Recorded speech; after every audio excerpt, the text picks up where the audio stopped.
네, 우리 다 함께 묵상 기도 드리심으로 하나님께 예배를 올려드리겠습니다. 기도하겠습니다.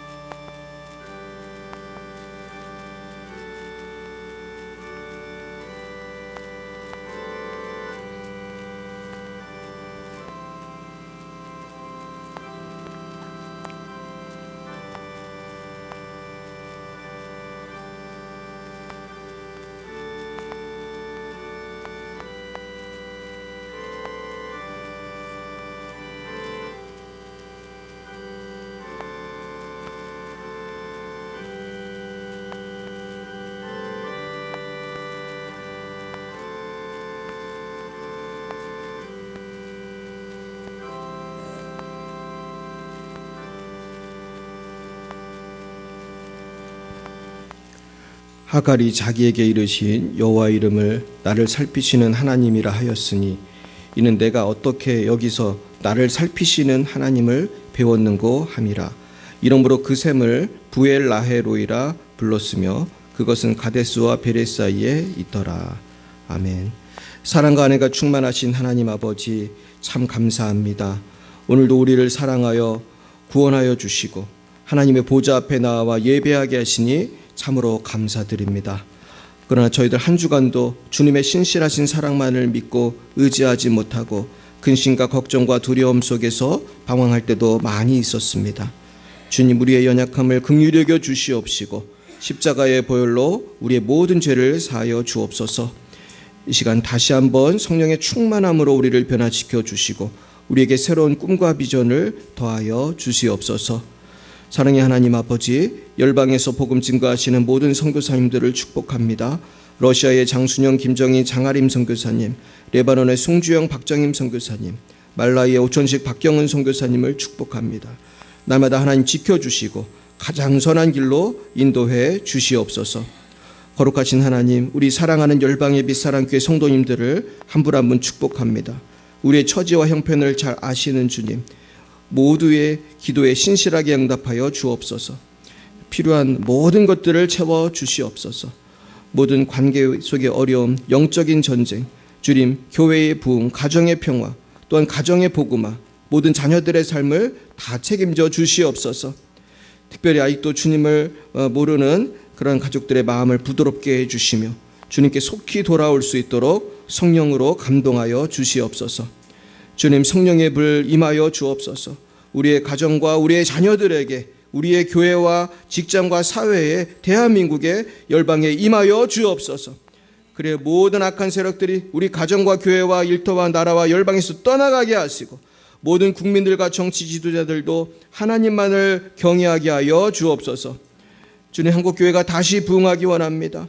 대한민국이 거룩한 나라로 거듭나기 원합니다. 주여 책임져 주시옵소서. 대통령부터 모든 위정자들이 하나님만을 경외하게 하시고 악한 법들이 통과되지 않도록 주님께서 천군 천사를 동원해서 막아 주시옵시고 보호하여 주옵소서. 예배의 첫 시간입니다. 마치는 시간까지 주님 함께해 주시고 성부, 성자, 성령 하나님 홀로 영광을 받아 주옵소서. 예수님 이름으로 기도드리옵나이다. 아멘. 나는 전능하신 아버지 하나님, 천지의 창조주를 믿습니다. 나는 그의 유일하신 아들 우리 주 예수 그리스도를 믿습니다. 그는 성령으로 잉태되어 동정녀 마리아에게서 나시고 본디오 빌라도에게 고난을 받아 십자가에 못 박혀 죽으시고 장사된 지 사흘 만에 죽은 자 가운데서 다시 살아나셨으며 하늘에 오르시어 전능하신 아버지 하나님 우편에 앉아 계시다가 거기로부터 살아있는 자와 죽은 자를 심판하러 오십니다. 나는 성령을 믿으며 거룩한 공교회와 성도의 교제와 죄를 용서받는 것과 몸의 부활과 영생을 믿습니다. 아멘. 성시교독은 교독문 45번입니다. 45번 시편 103편입니다.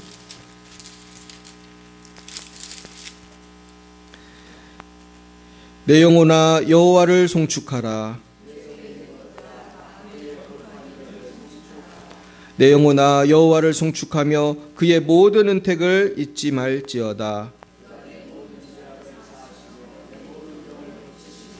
내 생명을 파멸해서 속량하시고 인자와 긍휼로 관을 세우시며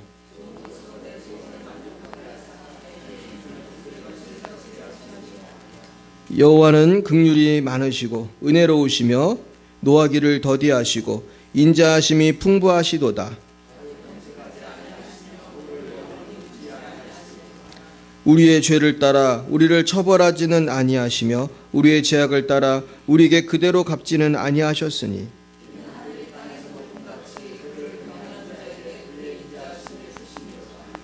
동이 서에서 먼 것 같이 우리의 죄가를 우리에게서 멀리 옮기셨으며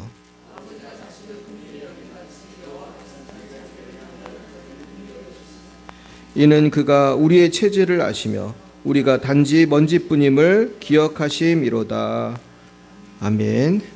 우리 다 함께 374장으로 하나님께 영광 올려드리겠습니다.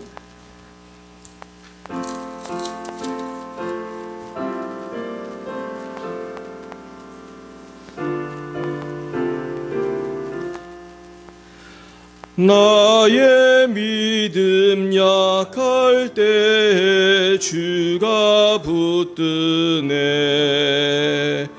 마귀 나를 꾀일 때 주가 붙드네.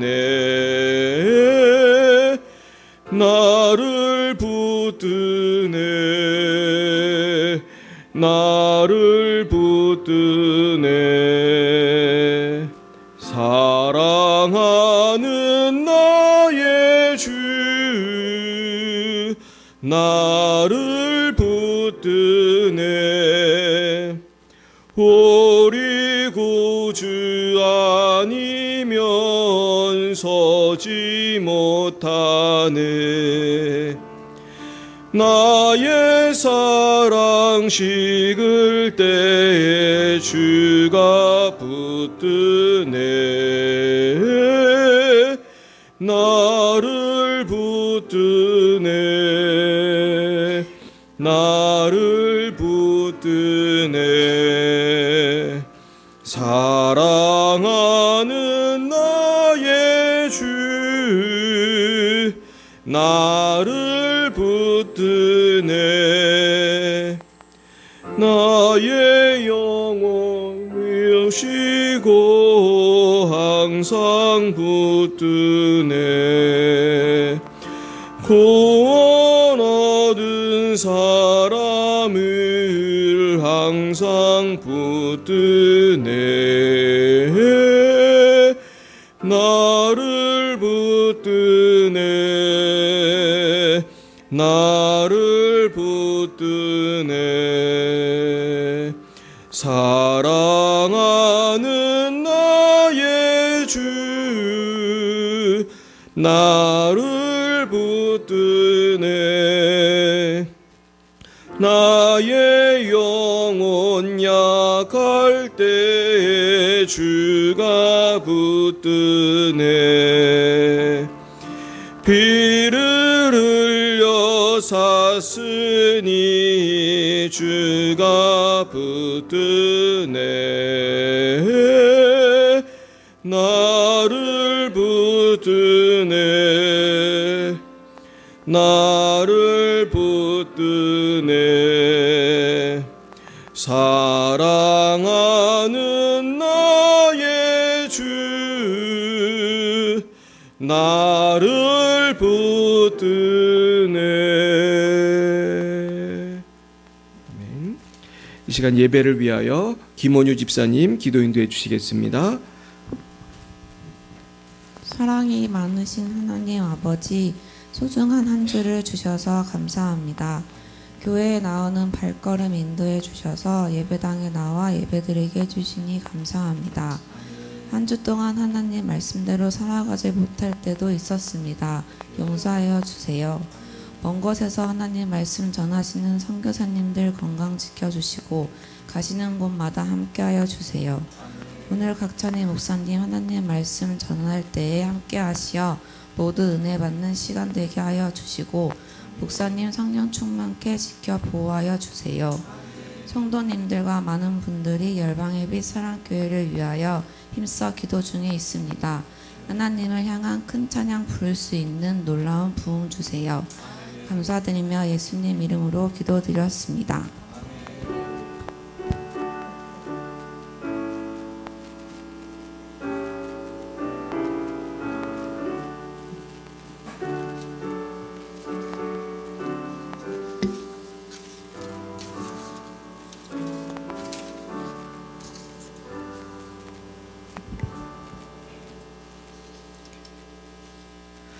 아멘. 감사합니다.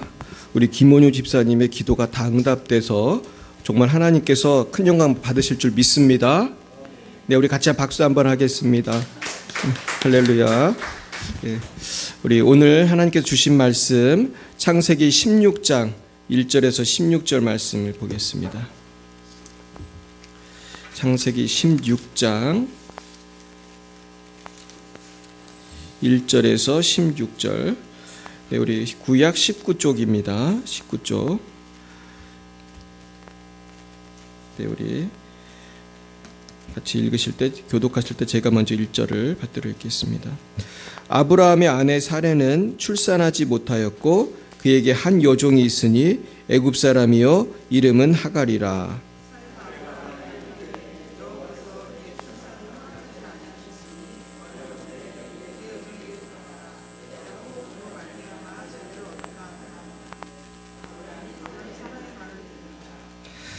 아브라함의 아내 사레가 그 여종 애굽 사람 하갈을 데려다가 그 남편 아브라함에게 첩으로 준 때는 아브라함이 가나안 땅에 거주한 지 10년 후였더라.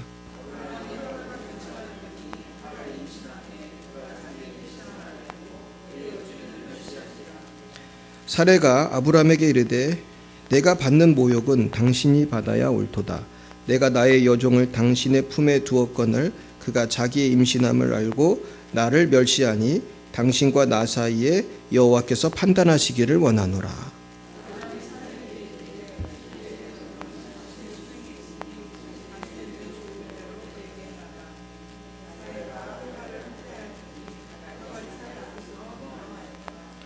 여호와의 사자가 광야의 샘물 곧 술길 샘 곁에서 그를 만나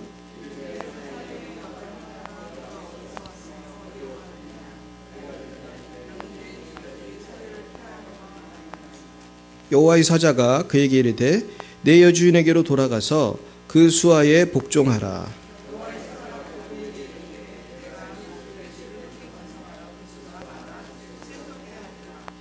여호와의 사자가 또 그에게 이르되 내가 임신하였은즉 아들을 낳으리니 그 이름을 이스마엘이라 하라. 이는 여호와께서 내 고통을 들으셨음이니라.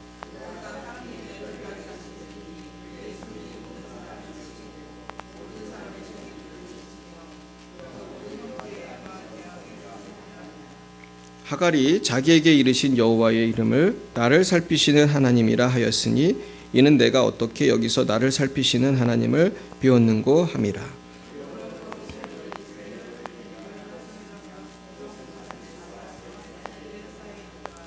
하갈이 아브라함의 아들을 낳음에 아브라함이 하갈이 낳은 그 아들을 이름하여 이스마엘이라 하였더라. 이스마엘을 낳았을 때에 아브라함이 86세였더라. 아멘. 잠깐 기도하겠습니다. 하나님, 오늘 이 아브라함과 사라 하갈의 이야기를 통해서 이스마엘의 이야기를 통해서 우리 하나님께서 우리에게 원하시는 삶이 무엇인지 깨닫기 원합니다. 참으로 우리가 어떤 절망의 순간에도 낙심치 아니하고 부엘라헤로이의 하나님을 바라보게 하여 주옵소서. 예수님 이름으로 기도드렸습니다. 아멘. 네, 우리 다시 한번 옆에 분과 인사하겠습니다. 반갑습니다. 예, 반갑습니다. 예, 조금 더우시죠? 네, 이제 곧 시원해질 건데 이제 이번 주는 공사가 안 끝나가지고 할 수 없습니다. 네, 선풍기는 틀으셔도 됩니다. 선풍기 여기 트세요. 더우시면은 선풍기 트시고. 예, 오늘은 나를 살피시는 하나님이라는 제목으로 하나님의 말씀을 증거하겠습니다. 우리 따라해 보겠습니다. 나를 살피시는 하나님. 예, 하나님이 여러분을 살피고 계신 줄 믿습니까? 이 살피신다는 게 무슨 뜻인가요? 그냥 이게 단순히 본다는 게 아니라 엄마가 아이를 보는 것처럼 살피는 거죠. 그래서 저도 어릴 때 우리 아이들 어릴 때 놀이터에 가거나 하면은 아이들을 살폈어요. 얘들이 잘 지내나. 그러면 이렇게 못된 애들도 있고 그렇거든요. 그러면 이제 가만히 보고 있다가 이제 도와주기도 하고 이제 그런 것입니다. 근데 하나님도 우리를 이렇게 살펴보고 계십니다. 하루는 어떤 사람이 비행기를 타고 가다가 추락을 해서 그 사막에 떨어졌습니다. 근데 그 그 배에는 어떤 사업가의 아들이 타고 있었다고 합니다. 근데 그 수색대가 며칠 만에 비행기의 잔해도 발견하고 그 비행사의 그 시체도 발견했는데 아들이 없었어요. 이건 살았다는 거예요? 죽었다는 거예요? 거기서 뭔가 딴 데로 이동했다는 거죠. 거기 시체라도 있어야 되는데. 그래가지고 아버지는 자신의 아들이 살아있다고 생각하고 하나님께 기도를 했습니다. 눈물로 기도를 했어요. 하나님, 제 아들이 살았으면 어디에 있는지 저는 알 수가 없습니다. 저와 제 아들을 도와주십시오. 그렇게 기도를 끝낸 다음에 이 아버지는 수백만 장의 전단을 사막에 뿌리기로 했어요. 그때 어떤 사람이 말하기를 지금 아이는 가정과 부모로부터 격리되어 있기 때문에 고독감을 가장 많이 느낄 것입니다 라고 말했어요. 그래서 그 사업가는 전단지에 이렇게만 썼다고 그래요. 내 아들아, 아빠는 너를 사랑한다. 내 아들아, 아빠는 너를 사랑한다. 이렇게만 써가지고 전단지를 뿌렸습니다. 근데 며칠 후에 극적으로 구조된 아들은 아버지한테 안기면서 이렇게 말을 했다고 해요. 아빠, 제가 사막에서 탈진했을 때 그 전단지를 보게 되었어요. 그래서 저는 아빠가 나를 사랑한다. 그렇다면 아빠는 반드시 나를 찾아올 것이다. 용기를 가지고 버티자고 다짐하면서 힘을 내었어요. 그렇게 말했다고 합니다. 이와 비슷한 이야기를 저도 다른 데도 읽어봤는데, 누군가가 나를 사랑한다. 특별히 아빠가 나를 사랑하고 엄마가 나를 사랑한다는 그 말만 붙들어도 우리는 절망 가운데서 다시 일어날 수 있는 줄 믿습니다. 정말 그래서 우리가 이러한 마음으로 고난을 이겨 나갈 수가 있는 것입니다. 그러니까 우리는 하나님이 나를 사랑한다는 것을 믿을 때 우리는 모든 고난을 이길 수가 있는 것입니다. 예전에 이제 비슷한 경우는 본 거는 남미에서 어떤 엄마가 아주 예쁜 딸이 있었는데 딸이 도시로 돈을 벌러 간다고 해서 엄마는 말렸다고 합니다. 근데 결국은 딸은 도시로 갔고 돌아오지 않았어요. 소식이 끊겼습니다. 엄마는 그 도시에 가서 거기도 마찬가지로 전단지를 만들었는데 그거는 사진으로 아마 딸 사진인지 엄마 사진인지 그 사진을 만들고 나는 너를 사랑한다. 그러면서 그 사진을 막 그 도시에 다 뿌린 거예요. 근데 나중에 딸이 돌아왔어요. 근데 딸의 사연은 더 기구했는데 딸은 그 도시에 가서 창녀가 되었어요. 근데 어느 날 거기서 뭘 발견한 거예요? 자기 사진이 발견되고 엄마가 사랑한다는 것을 발견하고 돌아온 거예요. 그러니까 우리가 방황을 할 때 아니면 위기에 처했을 때 우리는 하나님의 사랑을 기억해야 할 줄 믿습니다. 이것이 우리가 사는 비결입니다. 근데 오늘 이제 16장 본문으로 들어가면은 이 16장에서 우리는 아브라함이 드디어 이제 좀 크게 넘어지는, 어찌 보면 아브라함의 일생에서 제일 부끄러운 장면을 사실 보게 됩니다. 물론 아브라함이 여러 가지 어려움이 있었지만 제가 볼 때는 이 16장이 제일 아브라함에게는 치부였다 그렇게 생각이 됩니다. 그러니까 아브라함이 몇 년은 잘 기다렸습니까? 10년은 기다렸어요. 하나님이 자녀를 준다고 해서 그 고향까지 떠나왔는데 10년이 지나도록 안 주시는 거예요. 근데 물론 15장에서는 하나님이 아브라함을 만나 주시죠. 그래서 지난주에 기도에 대해서 배웠잖아요. 그래서 막 안반을 뚫는 기도를 하면 나중에 하나님이 예언도 하게 해주신다. 그래서 아브라함이 하나님의 그 아주 수백 년 후에 생길 일까지 하나님께 들어요. 그래서 막 출애굽에 대한 이야기까지 듣고 그렇게 큰 은혜를 받았음에도 불구하고 그 10년 동안 아들을 안 주시니까 아브라함의 믿음은 어떻게 됐습니까? 흔들리기 시작한 거예요. 그러니까 우리도 그런 포인트가 있습니다. 저도 그렇고 여러분도 그렇고 우리가 다 믿음이 있다고 생각을 하지만 저와 여러분의 믿음에 그 리미테이션이 다 있는 거예요. 이게 이제 사람마다 조금씩 다른데 어떤 사람은 조그만 것 갖고도 삐쳐가지고 낙심하는 사람이 있고 어떤 사람은 뭐 그런 거에는 개의치 않아. 나는 그런 건 상관도 안 해. 근데 그 사람조차도 더 큰 고난이 오고 더 큰 시련이 오면은 아브라함처럼 흔들릴 수가 있는 거예요. 그래서 오늘 그 아브라함에게는 정말 큰 시험이 왔는데 그 시험 속에서 이제 사레의 말을 들어요. 사레가 뭐라고 했습니까? 우리 한번 보겠습니다.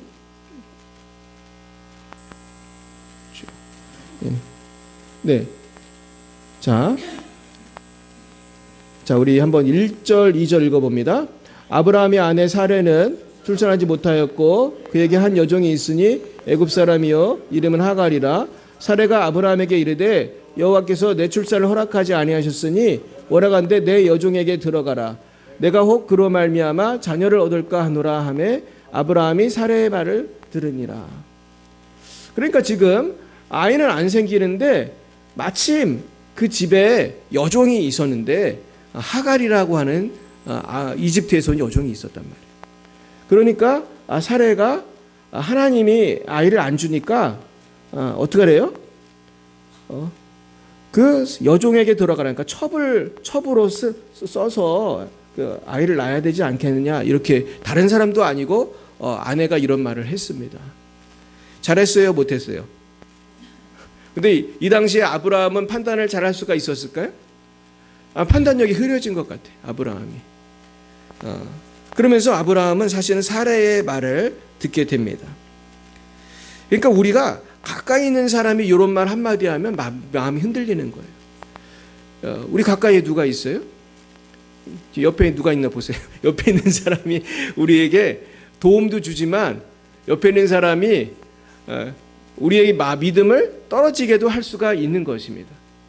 그러니까 사실 내가 알지도 못하는 정말 북한에 있는 김정은이 나에게 상처를 줄 리가 없어요. 아마 여러분들 죽을 때까지 김정은한테 상처받을 일이 별로 없을 것입니다. 그렇고 푸틴이 나한테 상처를 주겠습니까? 나에게 상처 주고 실족하게 하는 건 누구예요? 옆에 있는 사람이에요. 특별히 배우자. 그러니까 배우자를 잘 둬야 되는데, 그리고 또 친구, 가족, 그렇습니다. 그러면서 이제 이 마귀가 어떻게 보면 사례를 통해서 역사를 하는 것입니다. 그러면서 아브라함은 뭐라고 생각했을까요? 사례의 말을 들으니까 일리가 있어요, 없어요? 일리가 있잖아요. 아들을 주신다더니 10년이 되도록 안 주신 거 보니 사례가 뭐라고 합니까? 여호와께서 내 출산을 허락하지 아니하셨으니, 아예 이렇게 그냥 얘기를 하니까 아브라함도 넘어가게 되는 것입니다. 자, 3절 보겠습니다.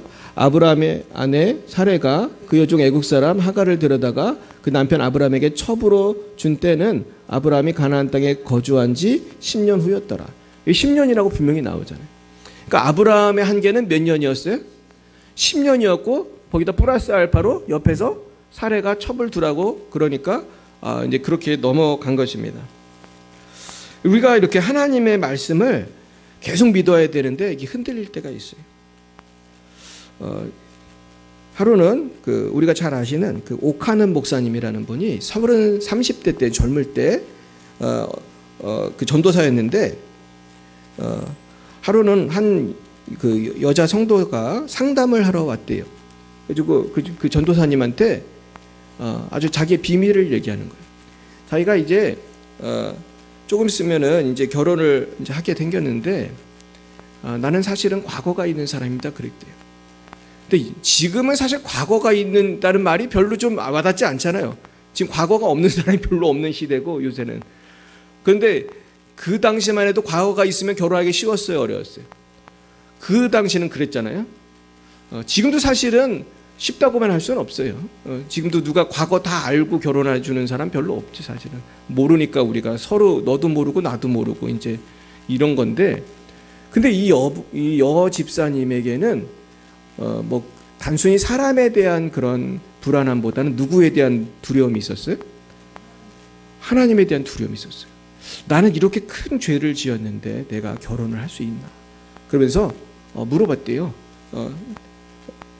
정말 하나님이 나의 이 큰 죄를 용서해 주시고 나를 이렇게 결혼할 수 있게 해주시겠냐? 근데 이제 그때 오카나 목사님이 전도사님이었는데 그랬대요. 집사님 오늘 철야로 저 교회에서 기도하시면은 내가 내일 아침에 얘기를 해주겠습니다. 왜냐면 자기 뭐라고 얘기할지 잘 몰라가지고 그렇게 집사님한테는 기도하세요. 그러고 자기는 택시를 타고 존경하는 교수님한테 찾아갔대요. 아마 신학교 교수님한테 찾아가지고 교수님한테 우리 이런 집사님이 있는데 어떻게 쓰면 좋겠습니까? 그랬더니 교수님이 글쎄 이렇게 얘기해야 돼요.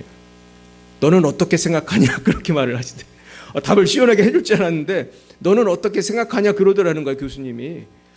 아니 교수님이 대답을 해줄 줄 알고 자기는 택시를 타고 왔는데 그렇게 얘기를 하니까 너무 낙심이 되는 거예요. 근데 이 전사님 오카노 목사님이 그때 계속 기도하면서 결국은 교수님하고 그게 아마 밤새도록 얘기를 했나 봐요. 그래서 교수님하고 이렇게 결론을 내렸대요.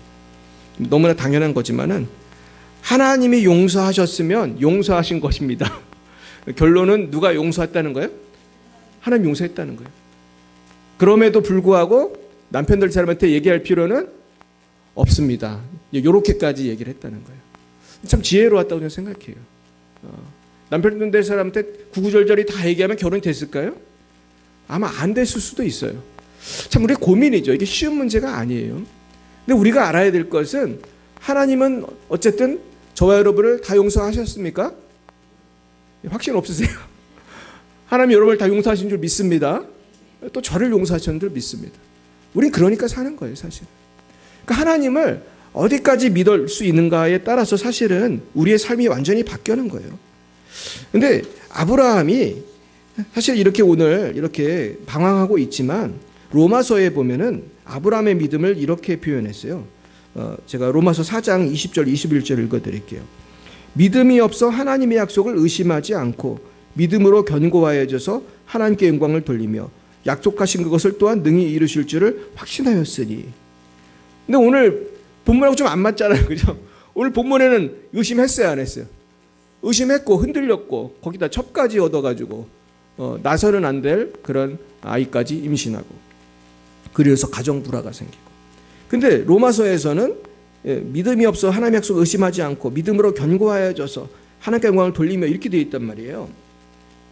그런데 우리가 원어를 찾아보면 견고하여져서라는 말, 그리고 그 뒤에 보면은 확신하였으니, 이 말들이 다 수동태로 나옵니다. 수동태로. 그러니까 아브라함도 처음부터 믿음이 굳건했다는 거예요? 산전수전 겪으면서 믿음이 굳건해진 거예요? 온갖 실패를 하고 넘어지고 막 첩도 구했다가 이랬다 저랬다 마음도 막 흔들리고 그러다가 나중에 결국은 하나님의 도우심으로 믿음의 조상이 된 줄 믿습니다. 그래서 우리가 평안을 누릴 수 있는 것은 나는 좀 자주 흔들리지만은 누가 신실하신 거예요? 하나님이 신실하신 거예요. 그럼 믿으시기 바랍니다. 결국 성도의 믿음은 거기에 있다고 생각해요. 나를 바라보면 구원의 확신도 잘 안 생기잖아요. 그죠? 나를 바라보면 천국 근처에도 못 갈 것 같은데 하나님을 바라보면 하나님이 나를 신실하게 인도해 주시는 것입니다. 할렐루야. 그래서 저는 오늘 이 창세기 16장에서 어찌 보면 우리가 참 위로를 받을 수 있다. 아브라함도 이렇게 흔들렸는데 나도 흔들릴 수 있고 넘어질 수 있다는 거죠. 근데 하나님은 아브라함을 버리셨나요? 버리지 않으셨어요. 뭐 이 정도 됐으면 야 네가 첩까지 얻다니 너는 이제 끝이다, 그렇게 하지 않으신 것입니다. 그러면서 하나님은 계속해서 새로운 그런 비전을 주시는 것입니다. 결국 이 시대에 우리의 고민은 사실은 두 가지가 있다고 생각해요. 하나는 세상의 유혹이 너무 강하다는 거예요. 그리고 우리의 한계가 너무나 분명하다는 거예요. 뭐 아브라함 같은 그런 넘어지면 어떻게 보면 조금 고상한 편에 속한다고 할 수 있어요. 아브라함이 무슨 크게 뭐 탈선한 거는 아니지만 그럼에도 불구하고 우리는 우리 수준에 맞는 유혹이 있어요.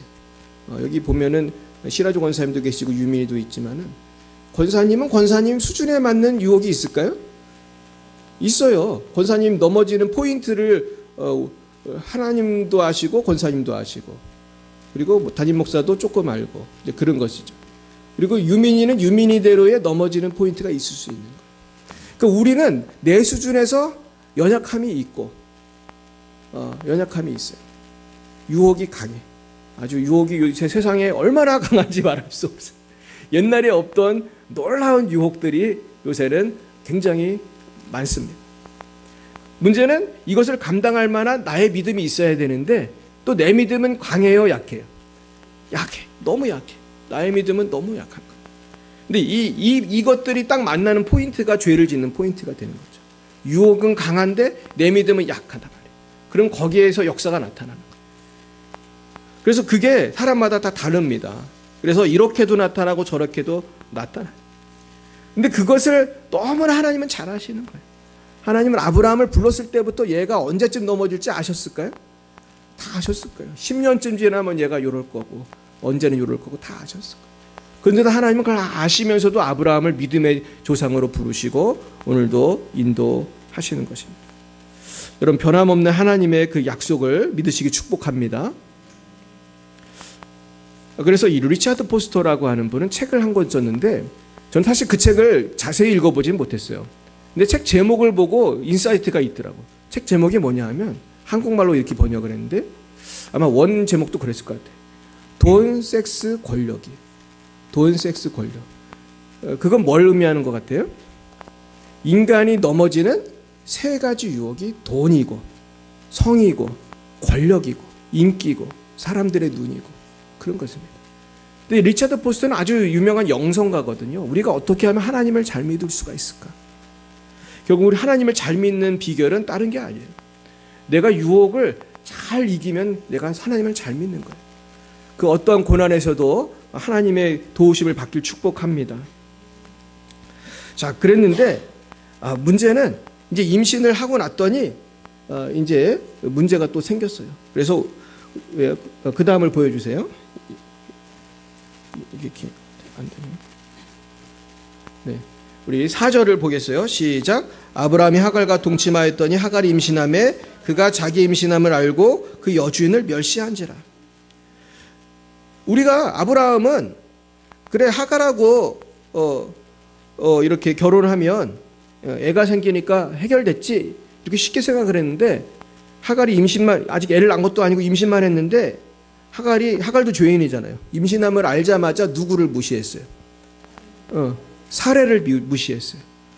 이제는 서열이 바뀌었다 이거죠. 이제 옛날에는 여주인이었고 여종이었지만 이제는 순서가 바뀌었다는 거죠. 내가 남편이 된 거지 이제 아브라함이. 남편의 아이를 임신했고 너는 임신도 못했고, 그러니까 이제 깔보기 시작한 거예요. 깔보기 시작한 거예요. 근데 사람이 근데 이렇게 또 교만하면 반드시 그 응징을 받습니다. 그래가지고 이제 어떻게 됐어요? 5절 시작. 사례가 아브라함에게 이르되 내가 받는 모욕은 당신이 받아야 옳도다. 내가 나의 여종을 당신의 품에 두었거늘 그가 자기 임신함을 알고 나를 멸시하니 당신과 나 사이에 여호와께서 판단하시기를 원하노라. 그러니까 아브라함은 되게 황당했을 거예요. 자기가 그 하갈을 취하라고 했으면서 이제 와서는 다 누구 책임이라는 거예요? 아브라함 책임이라는 거예요. 그러니까 여러분, 마귀는요 우리를 유혹할 때 아무것도 아니야 이거 한번 해봐 이렇게 유혹을 해요. 너 이거 한다고 큰 어려움 당할 일 절대로 없을 거야. 절대로 없을 거야. 이렇게 하면서 죄를 짓게 만들어요. 근데 막상 죄를 지면 누가 정죄하는지 아세요? 마귀가 정죄해. 이 미친놈아 그러면서 나를 죽도록 정죄하는 것도 마귀예요. 그러니까 마귀는 항상 이런 식이에요. 아무 염려 없어. 걱정 없어. 먹어봐. 선악과 따먹어봐. 그러고 하면은 너는 죽어야 돼. 이렇게 되는 거예요. 그러니까 하나님께서 우리가 하지 말라고 하는 거는 해야 돼요, 하지 말아야 돼. 절대로 하지 말아야 되는데 마귀는 우리한테 이걸 하게 해. 하게 해. 뭐 동성연애도 해도 되고 뭐 이것도 훔쳐도 되고 저것도 훔쳐 먹어도 되고 저러도 되고 다 돼. 그러고 나서는 너는 죽어야 돼. 이렇게 되는 거예요. 그러면서 우리가 이렇게 더 큰 고생을 해요. 그래서 아브라함은 더 큰 고생, 아마 태어나서 가장 큰 고생을 시작했을 거예요. 그래서 이제 6절에서는 드디어 이 가정 불화가 표면화돼요. 읽어봅니다. 아브라함이 사레에게 이르되 당신의 여종은 당신의 수중에 있으니 당신의 눈에 좋을 대로 그에게 행하라 하매 사레가 하갈을 학대하였더니 하갈이 사레 앞에서 도망하였더라. 이제 완전히 이제 막장 드라마가 된 거예요. 이제 그 점잖던 사레도 이제 열받으니까 막 하갈을 막 괴롭혔어요. 여기 성경에는 점잖게 표현됐잖아요. 그저 학대하였더니 이렇게만 써 있는데 우리는 어떻게 학대했는지 사실 알 수가 없어요. 뭐 머리를 끄드렸는지 어떻게 했는지 알 수가 없는데 굉장히 사례도 이제는 믿음의 여인이었었으나 이 상황이 되니까 이제 막 가는 거예요. 그러니까 아브라함의 가정은 사실 평화로웠을 거예요. 계속 언제까지 평화로웠었겠어요? 아마 이 사건 있기 전까지는 굉장히 서로 사랑하고 잘 지냈을 거예요. 근데 여기서부터 난리가 나는 거예요. 그러니까 사랑하는 여러분, 우리가 원수마귀의 역사를 초장에 막아야지 들어오기 시작하면 우리 가정의 분위기가 다 바뀌게 되고 우리 삶의 패턴이 다 바뀌게 돼요. 그것이 어디서 시작이 됐는지 알고 그걸 해결을 하지 않으면 이게 문제가 해결이 안 되는 거예요. 마침내 드디어 가출을 했어요. 하갈이 가출을 했어요. 그 다음 보여주세요. 네, 지금 이게 안 돼가지고 영은아, 네, 보여줬어요. 네, 7, 8, 9 봅니다. 시작. 여호와의 사자가 광야의 샘물 곁 그 술길 샘 곁에서 그를 만나 이르되 사례의 여종 하갈아 내가 어디서 왔으며 어디로 가느냐. 그가 이르되 나는 내 유주인 사례를 피하여 도망하나이다. 여호와의 사자가 그에게 이르되 내 유주인에게 돌아가서 그 수하에 복종하라. 야, 근데 이 해결 안 되는 문제, 아브라함도 해결 못하는 이 문제를 누군 해결하십니까? 하나님이 해결하시는 거예요. 그러니까 우리가 어떤 경우는 얽히고 설키고 꼬인 문제를 도저히 내 힘으로 해결할 수 없는 게 있어요. 그게 가정에도 있고 부부 사이에도 있고 자녀 간에도 있고. 사실 제가 여러분들의 마음을 잘 모르지만 어느 집안에나 이런 얽히고 설킨 게 있어요, 없어요? 우리 집엔 그런 게 하나도 없다는 분 손들어 보지 마세요. 없어, 있을 것 같아 이렇게 말했는데 우리 이미혜 권사님 손 들 것 같아. 그래가지고 근데 대부분 다 있잖아요. 얽히고 설킨 게 다 있어요. 근데 하나님이 드디어 천사를 보내는 거예요. 근데 성경에 보면 하나님이 천사를 보낼 때가 많아요. 근데 우리는 그런 생각을 하잖아. 천사는 성경에나 나오지 요즘에 나를 도와주겠어? 이렇게 생각하잖아요. 근데 여러분 천사가 여러분 도와줄 것 같아요? 안 도와줄 것 같아요? 여러분 안 보여서 그렇지 여러분 천사들이 여러분을 보초 쓰고 도와주는 거예요, 사실은. 그런 거 살면서 우리가 몇 번은 느끼게 되잖아요. 근데 우리가 영안이 어두워서 그렇지 도와주고 있는 거예요. 지켜주고 있는 거예요. 할렐루야. 그래서 사실은 저도 그 천사가 도와주는 걸 몇 번을 경험했는데 요즘에 제가 기도하면서 더 확실하게 하는데요. 하나님은 이렇게 오늘 아브라함을 도와주려고 천사를 보내요. 그러니까 천사의 주 업무는 누굴 도와주는 거예요? 주님의 백성을 도와주는 거예요. 그러니까 예수 믿는 게 보통 좋은 게 아니에요. 천국만 가는 게 아니라니까요. 하나님이 24시간 천사를 보내서 도와주는 거예요. 할렐루야. 그래서 우리가 그런 기도 할 수 있어요. 하나님 천사를 보내서 우리 자녀를 도와주세요. 지켜주세요. 할렐루야. 이런 기도 할 수 있어요. 이게 잘못된 기도가 아니에요. 근데 이제 어디서 만났냐면은 그 샘물 곁에서 지금 광야, 지금 사막으로 도망을 나왔는데 만나가지고 하갈아 내가 어디서 왔으며 어디로 가느냐 그랬더니 여주인 사례를 피해 도망합니다. 그러니까 네 여주인에게 돌아가서 그 수하에 복종하라. 이 천사의 말이 참 기가 막히잖아요. 돌아가라는 거예요. 지금 누구 때문에 가출을 했는데 돌아가라는 거예요. 지금 사례 때문에 도망했는데 가출했는데 돌아가라. 사랑하는 여러분, 우리가 가출을 하고 싶을 때가 있잖아요. 그리고 회사를 다니기 싫을 때가 있잖아요. 근데 만약에 내가 열받아가지고 회사에 사표를 쓰고 나왔는데 하나님이 천사를 보내셔가지고 소사독에서 만나가지고 네 회사로 돌아가라. 뭐 그러면은 우리는 마음이 어떨 것 같아요? 싫어요. 그럴 수도 있잖아요. 제가 그 과장 때문에 그 부장 때문에 열받아서 지금 그만뒀는데 왜 돌아가십니까? 우리 그렇게 말할 수 있어요. 근데 실제로 회사를 이렇게 화나서 그만두는 분들이 계신가요? 있을 뿐 아니라 많이 계시죠. 저도 어떤 분을 만났는데 이분은 가는 데마다 적응을 못 하더라고요. 이 회사에서도 그만두고 다른 회사 가면 또 거기도 몇 달 있다 그만두고. 근데 의외로 이런 분들이 많아요, 사실은. 그런데 이렇게 자꾸 그만두면 해결이 되나요? 안 되나요? 해결이 안 돼. 우리 유민이도 있고 영은이도 있지만 우리가 살아보면 쉬운 데가 별로 없어요. 인간관계 쉬운 데는 교회밖에 없어, 사실은. 어찌 보면. 근데 큰 교회는 교회도 어려워. 우리 교회는 뭐 교회가 조금해서 우리 사랑의 교회지만 어려운, 학교도 어렵고 다 어려운 거예요. 근데 제가 며칠 전에 어떤 청년을 만났어요. 근데 이 청년이 아주 키도 크고 잘생겼어요. 영어도 엄청 잘해. 그래서 저하고 친해요. 그래서 잘 지냈냐? 그러면서 제가 이 청년한테 물어봤어요. 나이가 좀 많거든요. 그래가지고 난 대학을 졸업했을 줄 알았어. 근데 물어봤더니 중퇴를 했대. 꽤 좋은 학교를 간 것 같은데 중퇴를 했어. 그래서 왜 그랬냐 그랬더니 자기는 그 인간관계를 잘 못한다는 거예요. 그래가지고 너 학교 다시 다녀. 복학해. 자신이 없다는 거예요. 근데 우리가 얘기할 때 얘기를 들으면 좀 황당하잖아요. 요즘 대학 가기가 얼마나 어려운데. 제가 물어보진 않았지만 걔가 간 대학이 분명히 좋은 대학일 텐데 정말 미국 사람처럼 영어를 잘하는 기분. 그래서 자기는 대학 가기가 싫다는 거야. 가면은 그 학생들하고 교수님하고 같이 지낼 자신이 없다는 거야. 여러분 이런 사람들 의외로 많습니다. 학교를 그만두는 거예요. 직장을 못 다니는 거예요. 근데 여러분 하나님이 뭘 원하시는 건 그만두는 거고 혼자 사는 거겠어요? 적응을 하는 거겠어요? 적응하는 거예요. 여러분 저나 여러분이 천국에 사는 게 아니잖아요. 지금 우리가 사는 세상은 언제까지 이렇게 문제가 많을 것 같아요? 주님 오실 때까지 문제가 많은 거예요. 그럼 어떻게 해야 돼 도대체 우리는? 어떻게 되죠? 예, 다음을 보여주세요. 네. 자, 이제 골로새서 3장에서 오늘 답을 좀 찾았는데요. 읽어봅니다. 종들아 모든 일에 육신의 상전들에게 순종하되 사람을 기쁘게 하는 자와 같이 눈가림만 하지 말고 오직 주를 두려워하여 성실한 마음으로 하라. 무슨 일을 하든지 마음을 다하여 주께 하듯 하고 사람에게 하듯 하지 말라. 이는 기업의 상을 주께 받을 줄 아나니 너희는 주 그리스도를 섬기느니라. 아멘. 제가 예전에 방선기 목사님이라는 분을 만난 적이 있어요. 여러분 방선기 목사님 누군지 아세요? 이분이 뭘로 유명하죠? 직장생활. 크리스찬의 직장생활을 연구하는 분으로 유명하죠. 그래서 이분이 유명한 이랜드 사목으로 유명하시고 지금은 이랜드도 사목이 아마 거의 없어진 걸로 아는데 이 방선기 목사님은 항상 크리스찬 직장인들을 강의하고 격려하고 상담하는 일을 거의 평생 하신 분이에요.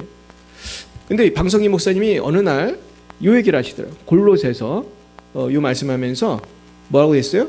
무슨 일을 하든지 마음을 다하여 주께 하듯 하고 사람에게 하듯 하지 마라. 따라 보겠습니다. 빨간 거 읽어봅니다. 시작. 무슨 일을 하든지 마음을 다하여 주께 하듯 하고 사람에게 하지 말라. 그러니까 직장 생활할 때 상관이 무서워서 하는 게 아니라 누구에게 하듯 하라는 거예요? 주께 하듯 하라. 내가 교회에 와서 주님께 예배를 정성을 다해서 하는 것처럼 직장 생활도 상관이 무서워서가 아니라 지금 사실 저 성경 말씀은 상관 정도가 아니라 누구예요? 종이 주인한테 하는 거거든요. 종이 주인한테 불순종할 수가 있어요? 없어요? 없어요. 그러니까 종들이 정말 충성을 다했겠어요? 눈가림만 했겠어요? 눈가림만 하는 거죠. 원래 이 독재 사회 그런 데에 있는 사람이 다 그래요. 그러니까 북한에 있던 사람들이 그래서 한국에 오면 직장에 적응을 못 한대요. 왜냐하면 북한에서 하듯이 여기서도 하는 거예요. 북한에서는 누가 지혜로운 사람이냐? 열심히 일하는 사람이에요? 눈치껏 하는 사람이에요? 눈치껏 하고 회사에 있는 것도 잘 이렇게 훔쳐가지고 집에 갖고 오면 능력 있는 가장이다. 그런다는 거예요. 그런데 한국에 와서도 탈북자들이 그런 분들이 많이 있었던 거예요. 놀고 일 안 하고. 그래서 너 왜 그러냐. 근데 한국 사람은 다 열심히 하잖아요. 대부분. 그래서 직장에 적응 못하고. 근데 크리스찬들이야말로 하나님을 생각하고 열심히 해야 된다는 거예요. 할렐루야. 그렇게 살아갈 때 하나님께서 상을 주신다는 거예요. 그래서 기업의 상을 주께 받는다. 내 상을 직장에서 받는 게 아니라 누구에게서 받는 거예요? 하나님께 받는 거예요. 할렐루야. 우리 하나님께서 반드시 상을 주실 줄 믿습니다. 하루는 방선기 목사님한테 어떤 학생이 찾아왔대. 그런데 얘가 자기는 공부하기가 싫다고 그랬대. 근데 공부하기가 싫은데 성경 구절을 통해서 이렇게 말을 하더래. 사도 바울도 세상의 그 학문을 배설물처럼 여겼다는 거예요. 나도 배설물처럼 여기면 안 되냐고 그렇게 얘기를 한다는 거예요. 그래서 걔 성적표를 봤더니 그러더래. 아주 성적이 나빴대요. 그래서 목사님이 그랬다는 거예요. 야, 네 성적은 이미 배설물이다. 배설물처럼 여기는 게 아니고 네 성적이 이미 배설물같이 나왔다. 그러니까 얘는 이걸 착각을 한 거예요. 세상 일은 대충 해도 되고 세상 학문은 안 중요하고 그렇다는 거예요? 아니면 하나님의 일이 더 귀하다는 거예요?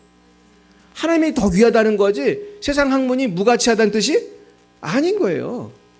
사실 그 얘기를 한 방선기 목사님도 서울대 나온 거는 서울대 나왔으니까 이렇게 하나님이 세계적으로 이렇게 쓰시는 거지. 우리가 기회 주셨을 때 열심히 하는 건 중요한 것이죠. 할렐루야. 그러나 우리가 뭐 밤낮 자기 서울대 나왔다고 자랑하는 건 덕이 안 되지만은 내가 주님께 최선을 다해서 학교에서 열심히 공부하고 직장에 열심히 일해서 내가 하나님께 영광 돌리는 거는 귀해요, 안 귀해요? 그건 귀한 거예요. 그건 귀한 거예요. 결국은 우리가 결국 하갈은 순종해요. 순종하게 되는데 하갈에게 약속을 해준 게 있어요. 다음을 보여주세요. 다음 10절 11절 시작. 여호와의 사자가 또 그에게 이르되 내가 내 씨를 크게 번성하여 그 수가 많아 셀 수 없게 하리라. 여호와의 사자가 또 그에게 이르되 내가 임신하였은즉 아들을 낳으리니 그 이름을 이스마엘이라 하라. 이는 여호와께서 내 기통을 들으셨음이니라. 그러면서 아들의 이름까지 져주면서 그런 축복의 말씀을 해줍니다. 그 다음 그러면서 그 이스마엘의 특징을 얘기해줘요. 읽어봅니다. 그가 사람 중에 들나귀 같이 되리니 그의 손이 모든 사람을 치겠고 모든 사람의 손이 그를 칠지며 그가 모든 형제와 대항해서 살리라. 여러분, 이스마엘이 어떤 삶을 살 건지를 미래를 얘기한 거거든요. 근데 이스마엘의 자손들이 나중에 누가 됐는지 아세요? 아랍 사람들. 지금 아랍 사람들이 다 뭐가 됐죠? 이슬람이 됐고, 아랍 사람들이 지금 이 세상 온갖 테러 다 누가 일으키는 거예요? 지금 이슬람들이 다 일으키고, 이슬람이 얼마나 지금 숫자가 많고 기독교인들 막 죽이고 얼마나 많은 기독교인들이 죽는지 몰라요, 사실은. 자, 그래가지고 이 천사를 통해서 이미 이런 일이 생길 거를 예언을 해주신 거예요. 그 사진 보여주겠어요? 그 다음 사진. 네, 그러면서 그가 모든 형제와 대항하여 살리라 하니라. 그러니까 사실은 지금 이슬람이 제일 미워하는 이스라엘은 형제예요, 아니에요? 형제예요. 아브라함이 이삭도 낳고 이스마엘도 낳는데 이스마엘의 자손들은 이슬람이 됐고 이스라엘은 이제 이삭의 자손인데, 근데 죽일 듯이 서로 싸우고 있잖아요. 죽일 듯이. 그런데 사실은 형제와 대항해서 사는 거예요. 지금 이 사진이 뭡니까? 9.11 테러잖아요. 이게 언제 있었죠? 2000년에 있었나? 2000년 9.11이었던 걸로 기억하는데 이때 이제 난리가 났는데 이게 누가 한 겁니까? 이슬람에서 한 거잖아요. 이슬람에서. 이걸 기사를 찾아보면 참 놀라워요. 미국에 와가지고 운전교육을 받은 거예요. 이 사람들이. 미국에서 운전교육 받고 그 미국에서 그렇게 큰 사고를 친 거예요. 이 사람들은 불특정 다수의 그 사람을 죽이면서 알라의 이름으로 죽인 거예요. 이것이 알라가 기뻐하는 일이다. 왜냐하면 이분들은 기독교를 아주 싫어해. 그래서 미국은 기독교 국가라고 생각하고 이렇게 한 거예요. 근데 난 참 이해를 못 하겠는 게 이때 죽은 사람 중에 기독교인만 있었겠어요? 혹시 이슬람도 있을 수도 있어요. 있을 수도 있는 거예요, 사실은. 깔려 죽는데 뭐 기독교인만 죽나? 미국도 교회 안 다니는 사람 얼마나 많은데. 참 무모한 짓을 하는 거죠, 그러니까. 근데 하여튼 기독교인이 죽이면 되는 거야. 하여튼 어쨌든 그렇게 주장을 하는 거예요. 그 다음 사진. 여기는 이스라엘과 팔레스타인의 그 전쟁의 그 사진입니다. 지금도 이렇게 싸우고 있는 거예요. 그 다음. 여기는 레바논 헤즈볼라예요. 거의 군인이잖아요. 헤즈볼라는 어떻게 보면 게릴라 같은 정부 군인이 아니거든요. 근데 거의 정부군처럼 절하고 있는 거예요. 지금 우리 송주영 선교사님, 이 레바논에 있는 헤즈볼라. 헤즈볼라가요, 하마스보다 훨씬 크대요. 힘이. 그러니까 이 사람들이 굉장히 호전적인 사람들이에요. 이 사람들도 다 이스마엘의 후손들입니다. 그 다음, 이 사람들도 이스마엘의 후손들이에요. 누구예요? 그 유명한 탈레반. 탈레반이 얼마나 악명이 높은지 아시죠? 아주 잔인한 사람들이에요. 그래서 아프가니스탄에서 사람들이 탈출을 하려고, 여러분 보셨습니까? 비행기에 막 매달려 있죠. 비행기에 매달려 있고. 탈레반들이 장악을 한 거예요. 그 다음, 여기까지 왔습니다. 자, 13절 읽어봅니다. 시작. 하갈이 자기에게 이르되 여호와 이름을 나를 살피신 하나님이라 하였으니 이는 내가 어떻게 여기서 나를 살피는 하나님을 비웠는고 함이라. 14절. 이러므로 그 샘을 부엘라헬이라 불렀으며 그것은 가데스와 베렛 사이에 있더라. 하갈이 아브라함의 아들을 낳음에 아브라함이 하갈이 낳은 이름하여 이스마엘이라 하였더라. 하갈이 아브라함에게 이스마엘을 낳을 때에 아브라함이 86세였더라. 근데 제가 사실은 지금 그 사진을 왜 보여드렸냐면은 하나님은 이스마엘의 자손이 나중에 이슬람이 되고 전 세계에서 이렇게 나쁜 짓을 골라서 할 것을 알았을까요? 몰랐을까요? 아셨죠? 근데 하나님이 아셨는데 이스마엘을 왜 이렇게 복을 주시고 왜 그러셨을 것 같아요? 이렇게 나쁜 짓 할지를 다 아셨는데 왜 그랬을 것 같아요? 아브라함의 자손이기 때문이에요. 아브라함의 자손. 비록 첩을 통해 낳은 자식이지만 아브라함의 자손이기 때문에 이렇게 복을 주신 거예요. 그럼 바꿔서 말해볼게요. 하나님은 악인도 사랑하십니까? 선인도 사랑하시는데 악인도 사랑하시는 거예요. 이게 우리의 퀘스천이죠. 악인은 그냥 하나님이 다 벌을 내리셨으면 좋겠는데 악인에게도 회개할 기회를 주고 잘 되게 하고 잘 먹고 잘 살게 하고 비를 내리실 때 악인과 선인에게 똑같이 내리신단 말이에요. 그래서 저는 참 오늘 이번 말씀을 준비하면서 야, 하나님의 사랑은 정말 내 상상을 초월하는구나. 이 나중에 이슬람의 그 조상이 돼서 이렇게 역사할 걸 알면서도 사랑해 주시는구나. 그러면서 하나님께서는 이 하갈을 또한 이렇게 돌봐 주시는 것입니다. 근데 사실 하갈의 입장에서는 지금 어찌보면 하갈은 피해자일 수도 있어요. 하갈이 뭐 원한 결혼도 아니었잖아. 사실은 노예였는데 무슨 선택권이 있어. 물론 하갈이 잘못한 건 뭐였어요? 사례를 깔보고 이제 대들은 거. 그때 아마 얌전히만 있었어도 이런 일이 안 생겼을 확률이 큰데 이 대들어 가지고 이렇게 된 거죠. 근데 그거는 잘못했지만 사례도 사실은 불쌍한 여인이거든. 근데 하나님께서 하갈을 불쌍히 여기시고 이렇게 도와주실 때 나를 살피시는 하나님이라고 이렇게 하갈은 고백하고 부헬라헤로이라고 샘 이름을 줬어요.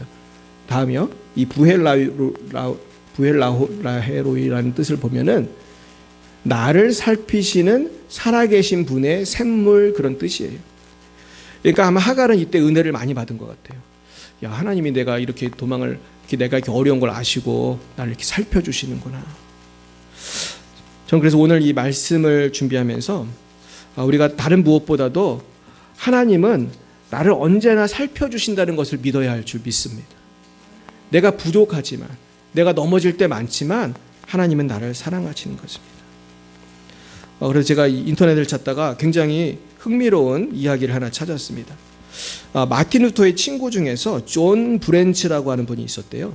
이 존 브렌츠는 종교개혁을 하다가 쫓기게 됐어요.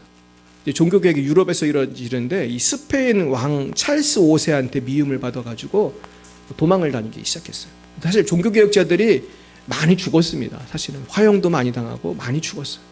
근데 이 존 브렌츠도 도망을 가는데 여러분 왕한테 찍히면 도망갈 데가 있을 것 같아요? 없을 것 같아요? 뭐 지금같이 뭐 비행기 타고 도망갈 수도 없고. 근데 이 존 브렌츠가 하나님한테 이게 기도를 한 거예요. 그랬더니 하나님의 음성이 이렇게 들렸대요. 존, 빨리 빵 한 조각을 가지고 아랫마을로 내려가거라. 거기서 문이 열려진 집을 발견하면 그 집 지붕 밑으로 숨어라. 야, 이 사람 정말 기도의 사람이죠. 이렇게 구체적으로 여러분 들을 수 있어야 돼요. 이러면 위기에서. 근데 우리 평소에 기도를 많이 했으니까 이렇게 들은 거 아니겠어요? 우리 평소에 기도를 안 하면 들려요, 안 들려요? 아니요, 마음만 걱정만 되지 하나도 안 들려요. 그러니까 우리가 사실은 기도 훈련이 필요해요. 위기의 순간에 뭘 들은 것도 참 위로가 될 때가 많은데 존이 정말 그래가지고 하나님의 음성을 듣고 도망을 갔어요. 이제 군대가 막 오기 때문에 빨리 도망을 가야 돼. 그래가지고 막 도망을 가가지고 정말로 아랫마을에 갔더니 진짜로 문이 열려진 집이 있더라는 거예요. 쏜살같이 들어가가지고 거기 그 지붕 밑에 그 다락방에 딱 숨었습니다. 그래서 빵 한 조각을 갖고 숨었는데 놀라운 일은 존 그랜치가 그 다락방에 얼마 동안 숨어 있는지 아세요? 몇 년 숨어 있었을 것 같아요? 14년. 근데 여러분 빵 한 쪽 갖고 어떻게 14년을 버텨요? 이게 말이 안 되잖아요. 그러니까 14년 동안 죽이려고 이 왕이 찾아다닌 거야. 근데 거기에서 14년을 숨어 있었대요. 근데 이게 어떻게 가능했냐 하면은 기적이 일어나가지고 날마다 암탉 한 마리가 다락방에 올라왔대. 그래가지고 암탉이 꼭 한 마리씩 올라와가지고 어떻게 했을 것 같아요? 알을 낳았어요. 그러면 그 다음 날은 그 다음 근무인 달이 올라와. 걔가 또 알을 낳아. 그 다음 날은 또 다른 알 3번 알이 와가지고 3번 알이 아니고 3번 암탉 등장해가지고 알을 낳고 가고 이러기를 14년을 했다는 거예요. 너무 기적이죠. 근데 이 하루는 14년째 되는 어느 날 닭이 왔어요, 안 왔어요? 안 왔어. 얘가 출근을 안 해. 원래 와서 닭을 하나 놔줘야 돼. 그걸 먹고 사는데 출근을 안 했어. 그래가지고 무슨 일이지? 그래가지고 소리를 들었더니 어떻게 됐어요? 병사들이 다 마을을 떠나고 아무도 없는 거예요. 그래서 쫑그렌치가 살았대요. 사랑하는 여러분, 하나님은 이렇게 하나님의 백성을 사랑하신 줄 믿습니다. 나는 그 정도는 아니다 그렇게 말씀하지 마시고, 저와 여러분도 오늘까지 지켜주신 줄 믿습니다. 여러분의 나이대로 하나님이 지켜주신 거예요. 오늘까지. 할렐루야. 제가 또 다른 얘기를 알려드릴게요. 이것도 재밌는 이야기인데, 하루는 나폴레옹 군대가 이제 전 세계, 그러니까 유럽을 막 휩쓸었잖아요. 그러니까 난 이걸 읽어보니까 나폴레옹이 프랑스에서는 영웅이지만 옆에 침공당한 나라에서는 뭐겠어요? 적군이고 나쁜 놈이지 사실은. 그랬는데 나폴레옹이 옆 나라에 가가지고 이제 사람들을 막 죽이고 막 그러는데, 거기에 누가 살았냐면 예수님을 잘 믿는 과부가 아이들하고 살고 있었어요. 근데 나폴레옹 병사들이 이제 자기 집으로 이제 와서 재산을 빼앗고 사랑 아이들을 잡아가거나 생을 해치지 않을까 두려웠어요. 근데 가정 예배를 드리기 위해서 아이들과 한 자리에 모인 그녀는 이렇게 기도했다고 그래요. 오 하나님, 우리 집 주위에 성벽을 쌓아 우리를 적에게서 지켜주시옵소서, 이렇게 기도를 했습니다. 그래서 예배를 마치고 아이들하고 잠을 자려고 하는데 아이들이 이렇게 말을 했어요. 아까 예배 드릴 때 엄마가 성벽을 쌓아달라고 하나님께 기도드린 뜻이 무엇인지 아니? 그러면서 자기들끼리 얘기를 하다가 아이들하고 엄마가 그날 밤에 잠이 들었어요. 그런데 그날 밤 눈보라가 쳐가지고 이제 눈이 많이 왔는데, 마침 그때 나폴레옹의 군사들이 거기 마을을 지나가게 된 거예요. 그런데 그 집을 못 보고 지나갔대요. 왜 못 봤을 것 같아요?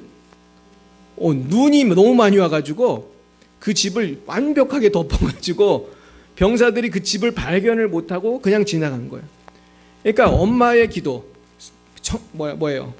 성벽을 우리 집에 성벽을 쌓아달라고 기도를 했더니 하나님이 눈으로 성벽을 쌓아가지고 거기를 통과할 수가 있었던 거예요. 우리 하나님 신실하신 분인 줄 믿습니다. 한 개만 더 말씀드리고 마치겠습니다. 프레드릭 놀란이라는 사람이 하루는 도망을 가고 있었습니다. 이 사람은 아프리카에서 이제 예수 믿는 사람들을 막 학대할 때 북아프리카에서 도망을 가고 있었대. 이 도망을 가는데 이제 언덕 골짜기로 막 쫓겨가다가 이제 나중에 동굴로 갔습니다. 동굴로 도망을 오긴 왔는데 이 사람은 뭐라고 생각했냐면, 이 사람들이 동굴로 찾아올 거 아니에요. 그러니까 이제 죽었다고 생각을 했지. 이제 쫓겼으면 죽겠다, 그렇게 생각을 하고 있었어요. 근데 놀랍게도 조그만 거미가 동굴 입구에다가 거미줄을 치기 시작을 했대. 근데 얘가 아주 빠른 시간 안에 그 거미줄을 쳐가지고 그 사람들이 이 사람을 찾으러 동굴로 들어오려다가 들어왔겠어요, 안 들어왔겠어요? 야, 거미줄이 멀쩡한 거 보니까 여기는 들어왔을 리가 없다. 그래가지고 사람들이 안 들어왔대. 그러니까 누가 이 거미를 보낸 거예요? 하나님 보낸 거예요. 그러니까 하나님은 거미도 보내고, 때로는 눈도 보내고, 때로는 천사도 보내서 우리를 지켜주시는 분인 줄 믿습니다. 하나님은 어떤 절망적인 상황 속에서도 나를 살피시는 하나님, 부엘 라헤로이의 하나님을 믿으시고 믿음으로 승리하시기를 예수님의 이름으로 축원드립니다. 기도하시겠습니다.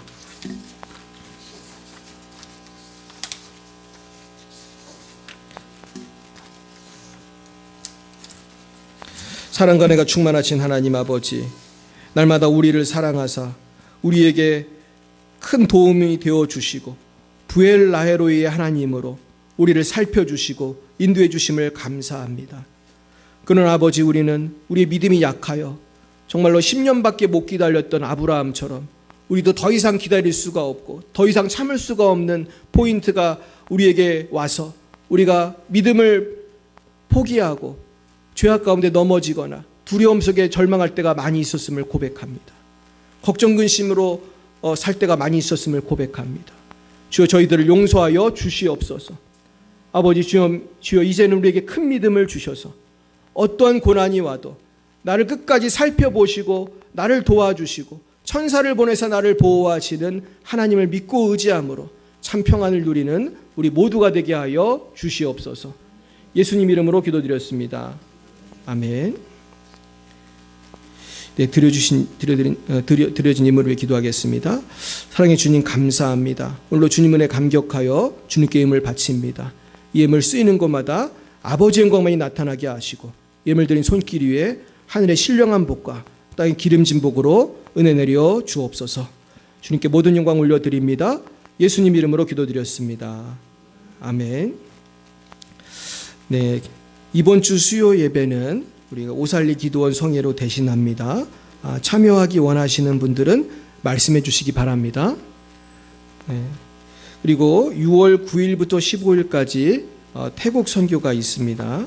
기도해 주시기 바랍니다. 우리 유주희 사모하고 저하고 이제 태국을 가는데요. 기도 많이 해주셨으면 좋겠습니다. 그리고 오늘 오후 2시부터 순종 모임이 있는데요. 제가 생각해 보니까 순장 모임을 안 해도 될 것 같아요. 그래서 오늘은 제가 연합으로 오늘 그 식사하시고 한번 전도 교육을 해야겠다는 생각이 들었습니다. 그래서 식사하시고 다 이 자리에 모여서 오늘은 우리 다 함께 우리 좀 전도 훈련을 하겠습니다. 왜 이 생각을 했냐면은 이제 날씨가 더워지니까 이제 노방전도 하는 게 점점 어려워지더라고요. 지난주에도 나갔더니 몇 명 있었어요? 우리 어린애 한 명이 어린애 몇 명들이 있었지만은 사람들이 너무 없어가지고 이런 기간엔 좀 전도 훈련을 해야겠다는 생각이 들었습니다. 그래서 여러분들 오시면 제가 함께 우리 전도 폭발 훈련 제가 간단하게 이것들을 좀 알려드리겠습니다.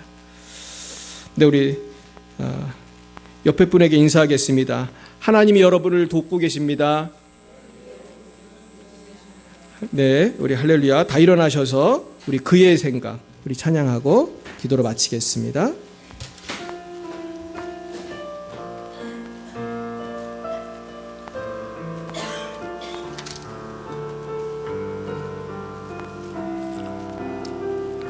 하나님은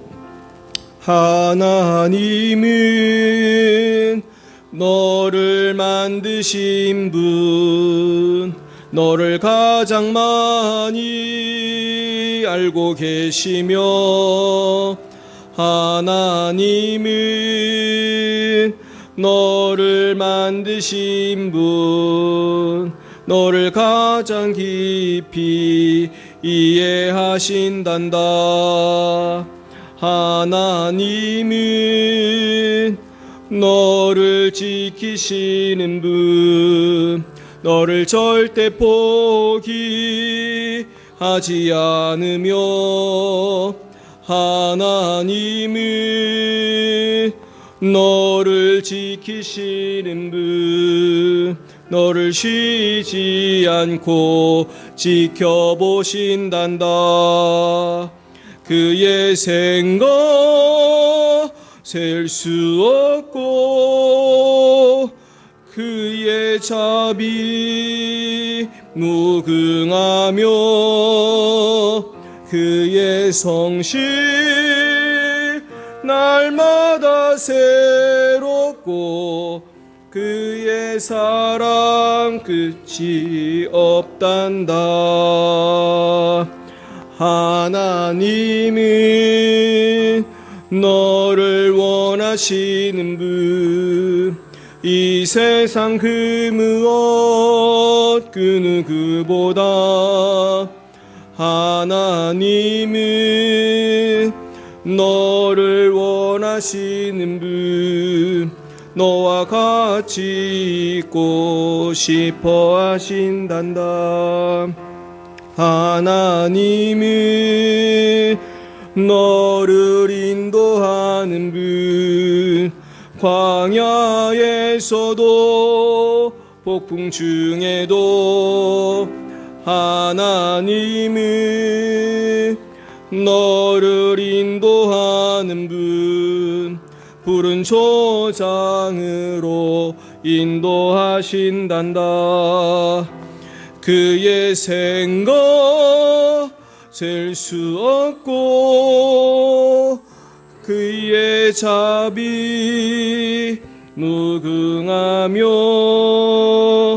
그의 성실 날마다 새롭고 그의 사랑 끝이 없단다. 여호와는 내게 복을 주시고 너를 지키시기를 원하며, 여호와는 그의 얼굴을 내게 비추사 은혜 베푸시기를 원하며, 여호와는 그 얼굴을 내게로 향하여 드사 평강 주시기를 원하노라. 지금은 살아계신 주 예수 그리스도의 구속의 은혜와 하나님 아버지의 놀라우신 사랑하신가, 성령의 교통하시고 지키시고 역사하심이 날마다 나를 살피시는 하나님을 신뢰하고 믿음으로 살아가기로 다짐하는 사랑하는 죄자이들 머리 위에와 저들의 미래 위에 이제와 영원무궁토록 함께 하옵시기를 간절히 축원하옵나이다.